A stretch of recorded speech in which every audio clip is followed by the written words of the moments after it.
dili ta daling mubalik sa dating kinabuhi, paspas ang pag-uswag sa atong kinabuhi, sa atong pagbag-o sa pulong sa Ginoo, dalitang motubo. Nganong dugay kaayo ta mausab sa atong mga kinaiya igsuon. Wala gihapon ta mausab, maot gihapon ang atong batasan. Ang atong pagtun-an karon mga igsuon, kanang batasan nga pwede sa langit, batasan nga bawal sa langit, nga kinahanglan likayan nato kini tungod kay gidungtan sa Ginoo. Makita sa Galacia 5:22-23 ang mga batasan nga angay sa langit. Number 1, mao ang gugma igsuon.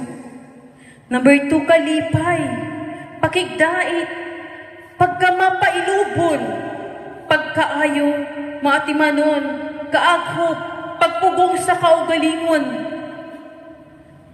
Mao'y batasan sa tinud-anay nga Kristohanon. Atong paningkamutan igsuon nga mabuhat nato ning mga batasana. Kay mao'y requirements sa atong Ginoo nga iyang ipangita ka nato. Mao'y requirements sa langit aron makasulod ta sa langit igsuon. Tungod kay aduna may batasan nga pwede makasulod sa langit, aduna say batasan nga dili pwede makasunod sa langit. Kinahanglan tagtao nato sa atong mga kinabuhi ni mga batasana. Kay mauni mutuklod ka nato nga maadto ta sa imperno. Paningkamutan nato, maglisod ta pagtangtang niini, pero mahimo nato ni mangayo tagtabang sa Ginoo. Dili ta pasagdan sa Ginoo, ay gusto sa Ginoo buotan ang iyang anak, masinundanon sa iyang nga sugo. Makita diri sa Galacia 5:19-21, mao kini ang kinahanglan natong likayan. Kining mga batasana ngay mao'y mutuklod nato nga maimpirno ta. Pakighilawas, kahugaw, kaulam, pagsimba sa mga Diyos-Diyos, pagdinumtanay, pag-away, lumay, pangabubho, kaligutgut, pundok-pundok, pagkabahin-bahin, pagbulag sa matuod, kasina, hubog-hubog, pagpatay sa isip ka tao. Dimana nato ning mga batasana. Sa atong pagkakristohanon, kinahanglan, adunay kabag-uhan ang atong kinabuhi. Tungod kay makawang lamang ang atong pagpangalagad sa Ginoo kung dili nato i-apply ning batasan na pwede sa langit. Kung nagpabiling ihapon ta sa batasan nga gidungtan sa Ginoo, kining mga batasana lisod, pero kung uduol ka sa Ginoo, dali ra kay na, kay dili kanya pasagdan. Kay siya nagaingon, pangayo kamo o kamo pagataghaan, pagtuktok kamo o kamo pagaablihan, pangita kamo o kamo makakaplag. Nagain siya sa balaang kasulatan. O paningkamutan yun nato, nga matangtang nato. Oh. Muli kay gyud ta igsuon.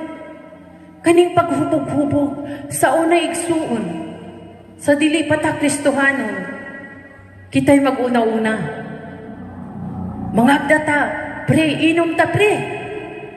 Kita'y mag-una-una, pero karon igsuon, kung adunay imong amigo, nga giyaya ka, nga mag-inom-inom, kabalo na ka mabaliban.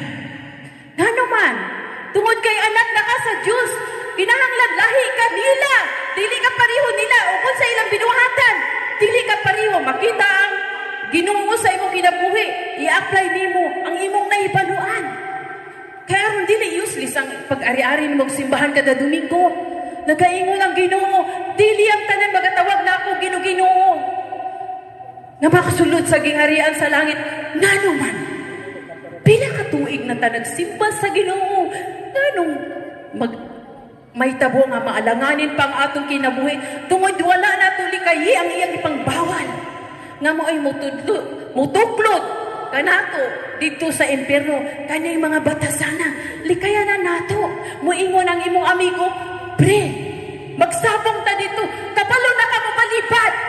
Mubalibad ka tungod kay iya ka ni Kristo. Ikaw mo ay mubadlong kaniya, muli siya. Dili nang muguyog ka, sige pre, utaya sa ko, 100 ako, 500 ako. Ilana, ato na yun ang likayan, kapalo na ta mo balibad. Kay kita Kristohanon, kita sulugo ni Kristo, kinahanglan, buhaton nato ang mga sugo ni Kristo. Atong nagyayani mo, panahon na to nimo, nga mawalihan siya. Nga naman, kay ikaw may nasayod sa kamatuuran. Ikaw nasayod nga sa iyo pang iyang gibuhat. Amen ba mga igsuon? Hallelujah, salamat sa Ginoo. At mao na magmatmon ta sa atong kaugalingon tungod kay ang kalibutan. Dangog kaayo. Gamay sipyat maguba ang imong pagkakristohanon. Masayop lang kag-usa ang imong binuhatan nga daghan, nga maayong binuhatan, mairis ang tanan. So kaning mga butanga, kung anaa karon sa atong mga kinabuhi, gikan karong adlaw atong paningkamutan nga matangtang sa atong mga kinabuhi. Kay gusto magyugata nga maluwas. Maningkamot ta. O batasano nato ang pagbasag Biblia o pag-ampo tungod kay Kristohanon ta. Diha makita ang atong pagkakristohanon sa dihang magbasa ka og Biblia, sa dihang kabalo ka mag-ampo, sa dihang maayo ang imong mga binuhatan. Kay madaot ang atong Ginoo. Kung dili ta maglikay ni ini mga butanga. Kay moingon ang imong silingan. Kada Domingo misimba, wa magyapon na usab tong batasan. Amen ba mga igsuon? Kinahanglan mag-usab gyud ta. Sayang kayo pila ka tuig na ta nagasimba sa Ginoo, pero wala ta kabalog unsay gipambawal niya. Kanang kasina. Masina ka. Kasina sama sa parihuram na inggitira, no? Masina dayon ka makakita ka adunay gipalit ang imong silingan. Maningkamot ka nga makapalit. Okay ra na. Dili na kasina. Pero kung masuko ka sa imong silingan tungod kay nakapalit siya anang butanga, kasina na igsuon. Nainggit ka sa imong silingan na nakapalit siya ana, ikaw wala. Mukalitrag ka suko. Mukalitrag ka suko nimo tungod kay dili niya maabot ang imong naabot. Hadlok siya nga malamangan. Malabuan. Oh, malamangan sa Tagalog. Hadlok siya nga malabuan. Gusto niya nga siya ray na inanang butanga. Wala buhat sa kuan. Pero gamay ra siguro ning wala na to nabuhat ini mga gipambawal sa Ginoo, no? Kay tungod kay ang pagsimba og Dios ato naman yung gilikayan. Pero kini pag dinumtanay igsu ato na gihapon sa atong kaugalingon mupasaylo ta, pero sa atong kasing-kasing wala na to siya pasayloan. Amen. Nakaibalo ang Ginoo kung unsay sulod sa imong kasing-kasing bisan sa kinatungan sa imong bukog, kabalo ang Ginoo. Mabasa niya, makita, walay matago, bisan asa ka magtago, makitaan ka niya. Bisan sa ilalom sa langog pa ka magtago. Pangabugho. Pangabugho, isuon daghang namatay sa pangabugho. Makadungog lang og istorya. Ay, pre, ang imong asawa ba? Kita na ako dito na ikastoryang laki. Yes, kitong uyab. Ikaw sad nga nakadungog. Tungod sa imong dakong gugma. Sa imong asawa, nahadlo ka nga, ilugon. Kuha din kag sundang. Gitigbas mo ang imong asawa. Wala ka nagsusi. sa istorya, dali ra kay ka maminaw. Pagpatay sa isig katao,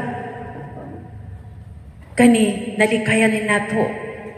Ang dili lang nato malikayan paghubog-hubog. Amen? Kasi na, pangabubhog. Mga bubhog magita. Ang pangabubhog silos, pareho ba na ng iba? Pareho ra ba na? Pero, siguro na adunay silos nga, dili daotan. Tungod kay ang Ginoo sinusuman. Di ba magsilos ang Ginoo kung simba tao lain. Dili ang tanang pangabubhog daotan. Nangabugho to nga dili siya matimpawak adto kay daotan dili pabot ang Ginoo. Amen. Dili buot ang Ginoo nga aduna kay simbahon. Mao ni mga Dios bisag unsay porma sa nawong imong luthan. Dito ka mga yung tabang. Buot na to hunahon mas gamhanan pa ta sa gisimba. Ngano man, aduna siya'y mata, dili siya makakita. Aduna siya'y baba, dili siya makasulti. Aduna siya'y tiil, dili siya makalakaw. Kinsay gamhanan ang imong gisimba o kita. Kita ang gamhanan tungod kay makalakaw ta. Aduna tay mata, makakita ta. Aduna tay baba, maka-istorya ta. Pero ang gisimba, kahoy, imong bitbiton og adunay sunog, dili ka iligtas ana igsuon. Ikaw pa magligtas sa iya kay masunog siya. Amen ba kay mga igsuon? So klaro gyud kayo nini mga batasan nga mo'y magtuklod ka nato sa impyerno. Kay kung gihit pasidaan diri nga. O pasidaan ko kamo. Sama sa ako ng pagpasidaan kaninyo kaniadto nga ang mga nagabuhat sa maong mga butang dili makapanunod sa gingharian sa Dios. Amen. Ang nagabuhat kuno ini mga butang nga dili gyud makapanunod sa gingharian. Amen. Dili jud makapanunod. Karon na nato ni nahibawan igsuno nga aduna day tay mga batasan nga gidala-dala nato gihapon karon nga mao di ay hinungdan nga maimperno ta. Salamat sa Ginoo tungod kay nakatuna nato karon. I-apply nato sa atong kaugalingon kung unsay atong nakatunan. Og ayaw mo pagsalig sa mga nagawali kaninyo. Paningkamot mo sa inyong kaugalingon. Nganong paningkamot man mo. Dili ko makaluwas ninyo, dili ka mo makaluwas nako. Usibot na akong pasabot paningkamot mo. Paningkamot mo og basa sa Biblia. Paningkamutin ninyo nga makakaton mo. Dili kay magsaligrata sa nagwali. Sa una igsoon. Sa una, ang ako nasayran nga kada Domingo ra magsimba. O kada Domingo rasad ko mga yung pasay